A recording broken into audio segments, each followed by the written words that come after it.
State and local police, as well as the Department of Public Safety, are working to promote safe traffic stops all over the metro. And it begins with a pouch.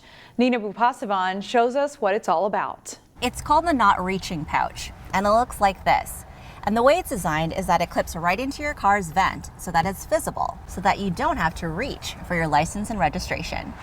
The no reaching is key, as traffic stops can abruptly turn dangerous or deadly if there's too much movement. Crystal Police is one of many agencies supporting this effort to promote ease and safety during traffic stops. The more we can do to have options available for folks so that we can make sure that the interactions between law enforcement and the community are good, we're willing to do anything to make that happen. So I think it's one more option that's available as a reminder to everybody, again, to that idea of slow down and let's just do this. So if you don't have to reach around into a purse, into a wallet, it's just less moving parts in the traffic stop that anybody needs to be concerned about. The Not Reaching pouch is a creation by Jacqueline Carter and Valerie Castile. The idea came after the 2016 shooting of Philando Castile during a traffic stop. The two wanted a way to prevent the escalation of potentially dangerous situations, especially between police officers and black drivers when asked for their license and registration. These pouches will be handed out at community events and available at various police stations. Nina Bupasavan, CCX News. A Brooklyn Park man pleaded guilty this week in a fatal shooting of a man in a downtown Minneapolis parking ramp. Troy Fowler pleaded guilty to intentional second-degree murder. He'll be sentenced next month when he's expected to receive a 25-year prison sentence. According to the criminal complaint, Fowler admitted to the shooting in mid-July, claiming the victim bumped into him at a bar earlier that night. Now that school is back in session, the Minnesota Department of Health is reporting more COVID-19 cases in schools. Health officials reported nearly 300 cases, according to preliminary data released this week through September 11th. Most of the cases were students. It was more than 400 the week prior. One local school building, Parnassus Prep in Maple Grove, made the list of schools reporting 5 or more cases during a 2-week period. The cases reported don't necessarily mean students or staff were infected in schools, but that they were in the buildings while infectious. It's budget time for local cities. The Plymouth City Council will get an overview of its budget next week. According to documents released Friday, the city will weigh a proposed levy increase of close to 8%. The increase includes special levies for the Plymouth Community Center and fire station improvements. For the average residential home of $425,000, residents can expect about a $68 increase in city property taxes.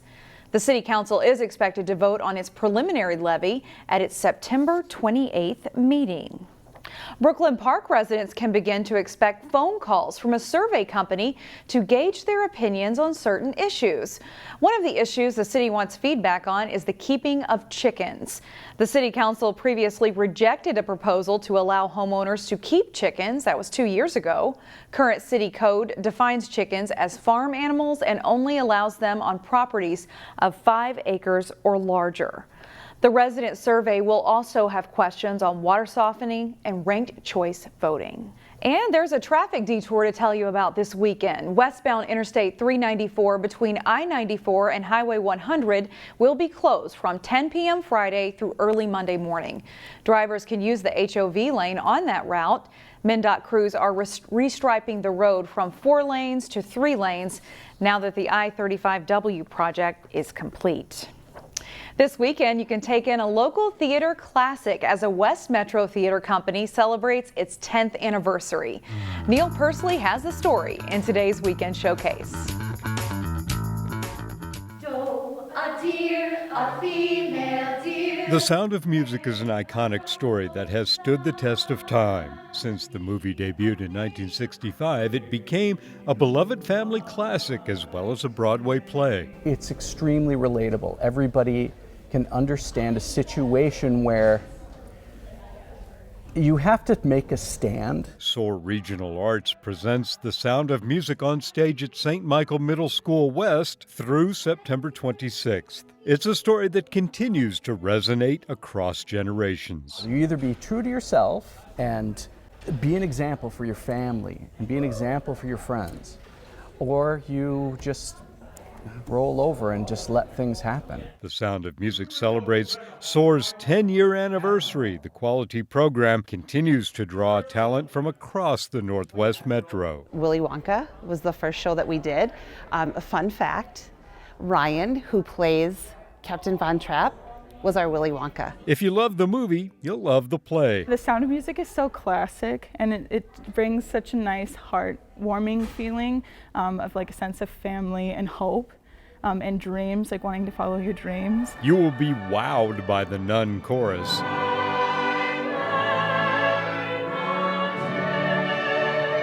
I think you'll feel that warm feeling and the I can do anything kind of feeling.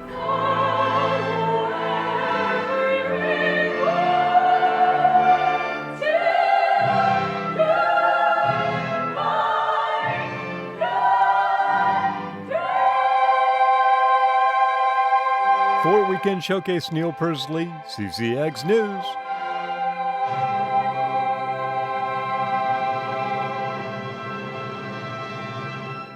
And we'll have more information on how you can get tickets on our website, ccxmedia.org.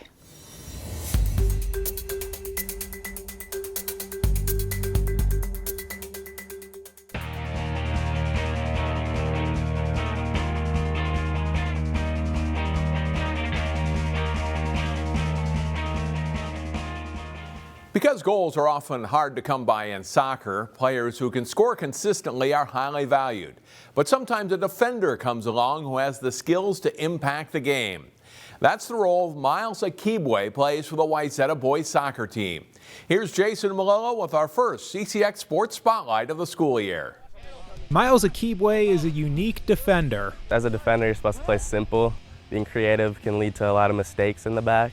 But the Wayzata senior can't help it. Race is on here. Akhigbe dives to head it back to Roach.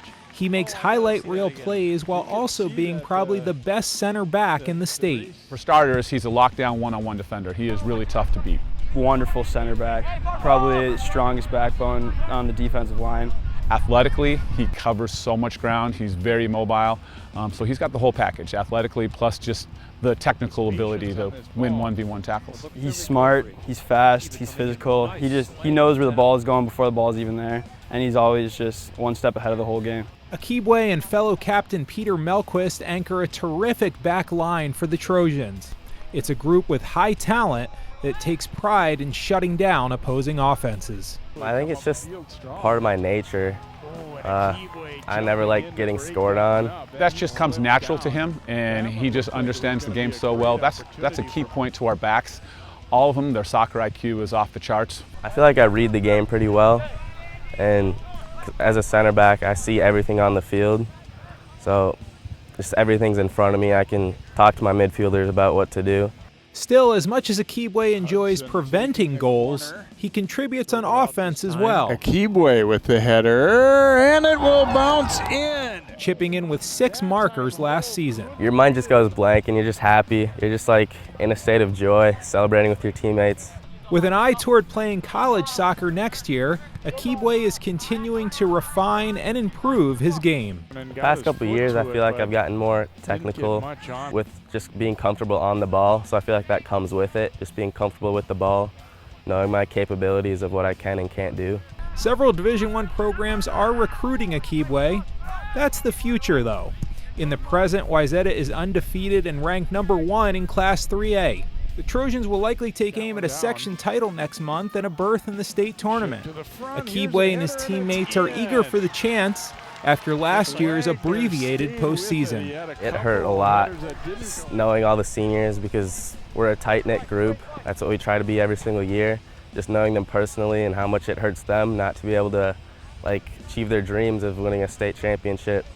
So I think we carry some of the juniors and some sophomores and freshmen who were on the team last year, carry that into this season.